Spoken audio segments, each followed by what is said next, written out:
Мондай макала жазгандар эмнечесиңер? Нече кезиңер? Ташиевкечи эмнеге бар топчуну алып эмне атам? Ал деген топчу заводдорду алып атса, топчу кура турган заводдордун акчасын алып атсаң, кызыктай нерселер жазасыңар да. Assalamu alaikum.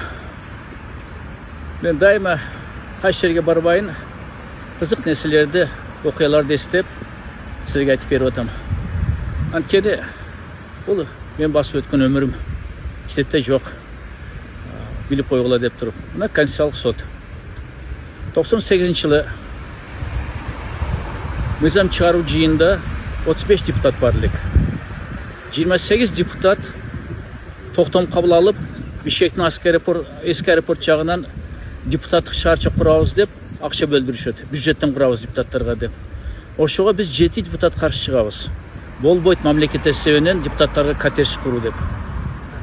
Анан болбой алар токтомду ишке ашырып атканда ачуубуз келип, биз Конституциялык сотко кайрылып, жогорку кеңештин ошо токтомду жокко чыгарганына аракет кылабыз. Ошондо 7 депутат менден тышкары Токон Шайлиева, Адамбеков Доктурбек, Абыт Ибраимов, Анвар Артыков, даны өкөн эсте албай атам. По-моему, Өмбек Соналиев да болуш керек го дейм. Анан Конституциялык сотко кайрылдык. Конституциялык соттун отуруму башталганда мени чакырышты. Шу арыздын эси катарында. Анан жогорку кеңештин кызыкчылыгын коргоо үчүн Кадырбеков Ишемай менен Өмүрек Текебаев келишти. Аларга доверенность жазып берди жогорку кеңеш. Ушул Конституциялык сотто залда талаш тартыш башталды, менин арызым каралыш баштады. Кудайга шүкүр. Конституциялык сотто жогорку кеңештин өкүлдөрүн жеңип, Текебаев менен Кадырбек Ишембайды. Анан ошо жогорку кеңештин токтомун жокко чыгардык. Мамлекет эсебинен депутаттарга үй курса болбойт, жокко чыгарылсын деп.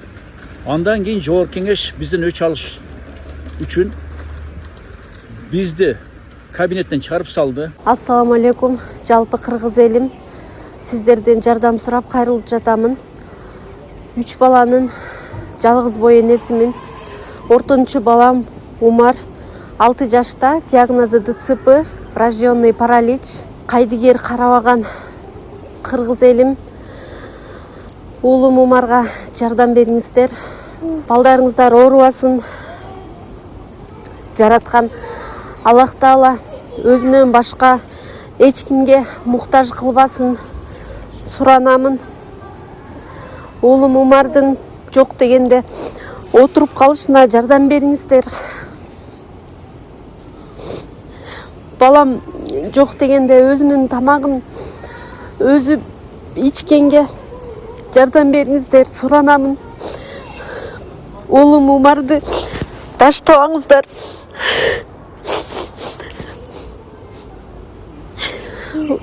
Учурда балам лечение алып жатат.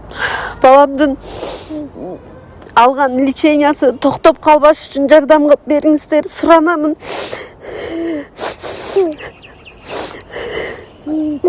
Кызмат телефонду өчүрүп салды. Жардамчылардан ажыратты. Кызмат машинаны алып алды. Ал жер тилкебизди алып алышты. Баш сөзмө айтканда жокко чыгарышты биздин укуктарыбызды. Ошондо мен таң калдым. Кантип эле бул жогорку кеңеш депутаттары, жогорку кеңеш депутаттарын жазалайт деп. Көрсө Кыргызстанда болот экен ушундай. Ошентип Кудайга шүкүр, ушул Конституциялык сотто биз адилеттүүлүк үчүн күрөшүп, элдин кызыкчылыгы үчүн күрөшүп, жогорку кеңеште ошондо депутат катарында жогорку кеңештин өзүн жеңип алганбыз.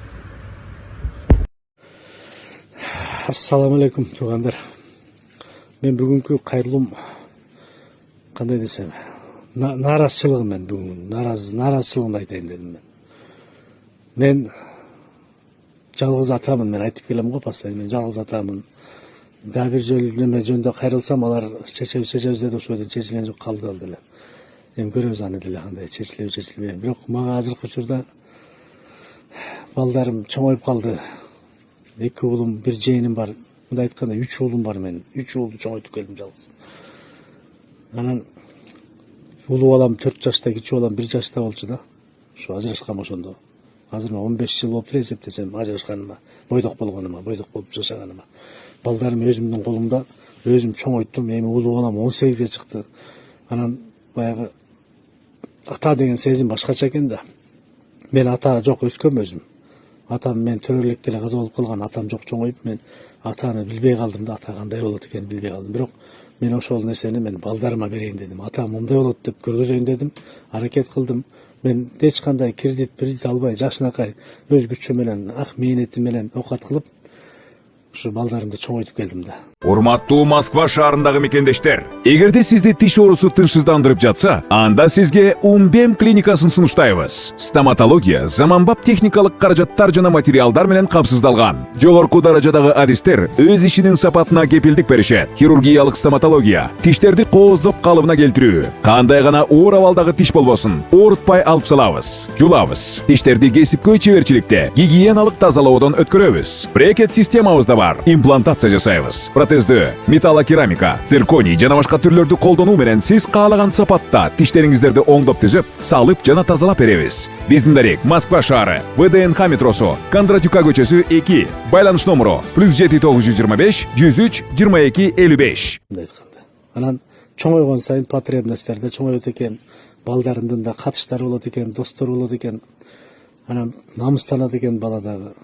Папа ушундай тигилердин машиналери бар, биздики жок, тияктык бар, биздики жок деп анан намыстангандан кредитке машина алып алгам да. Кажайып. 500 миң алдым эле, кредит 450 миңге машина алгам. Мейли ошо балам намыстанбасынчы, машинеси болсунчу депчи. Алганыма көп болсо бир 2 жума дагы болгон эмес. 2 жума алганыма 2 жума болду. 2 жуманын ичинде кырсыктап калдык да.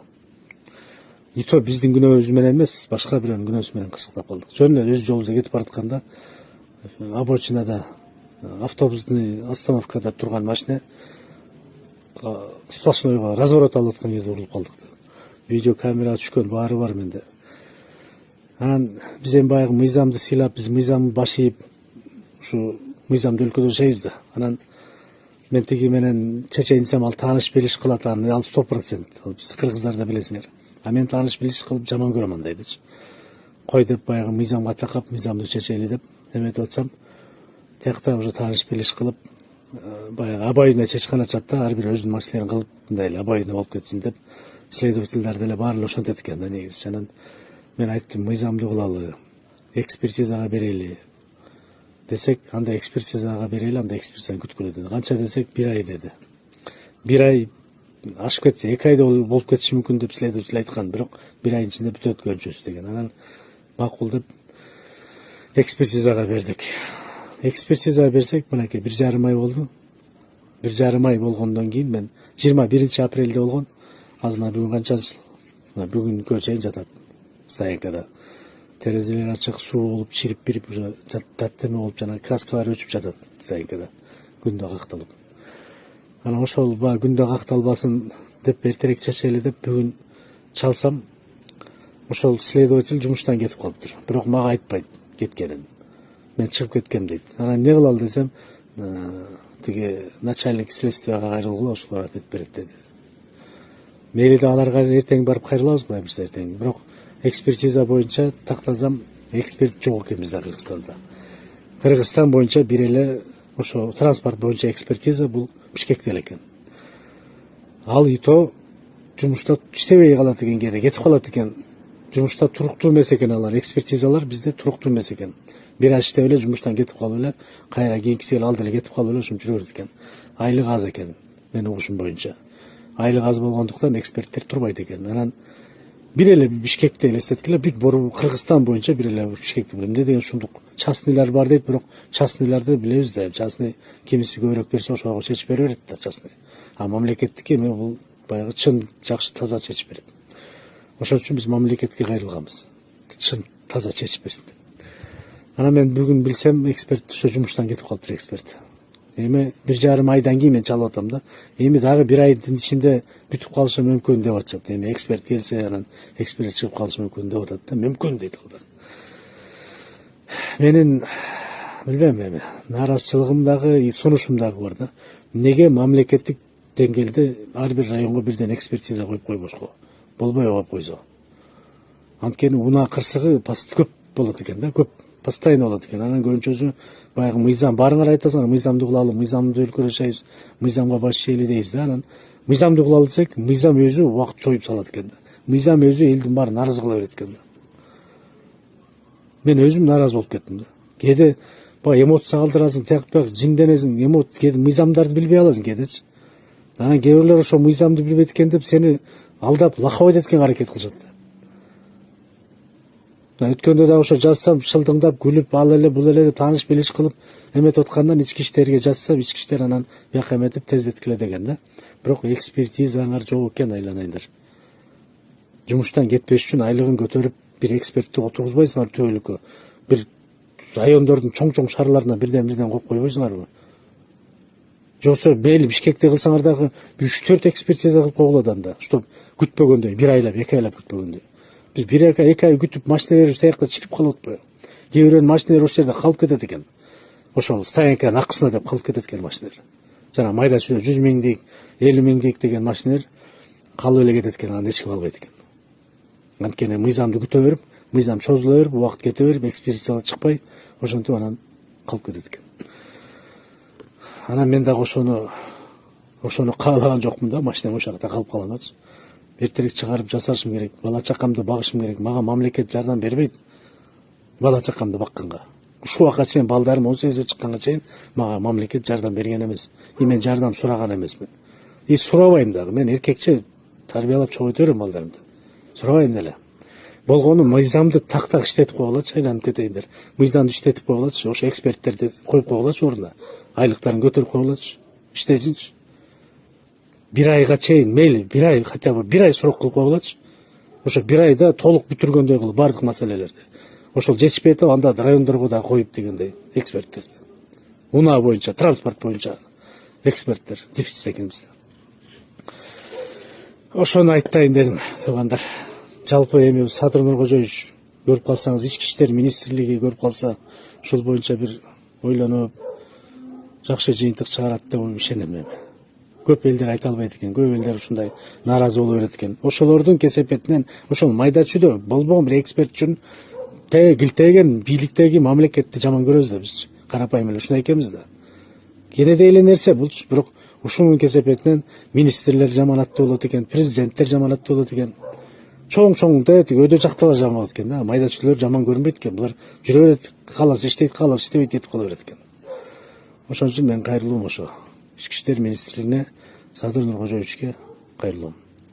Карапайым эл жалгыз эле мен эмес, толтургандай адамдарчы. Ушинтип кайгырып, ушинтип жүргөндөр, кыйналып жүргөндөр көп экен Кыргызстанда.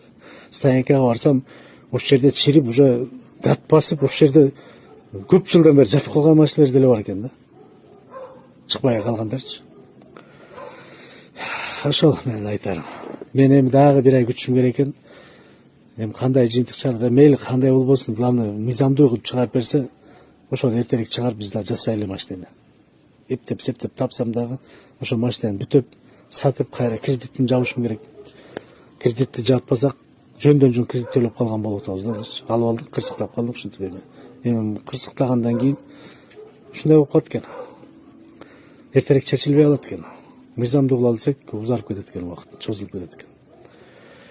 Бул жерге эксперттин деле кереги жок болчу негизи. Видео турат мындай эле. Видеодо ачык айкын көрүнүп турат. Мен өз жолума келатам. Обочинада турган машина жолдун жээгинде.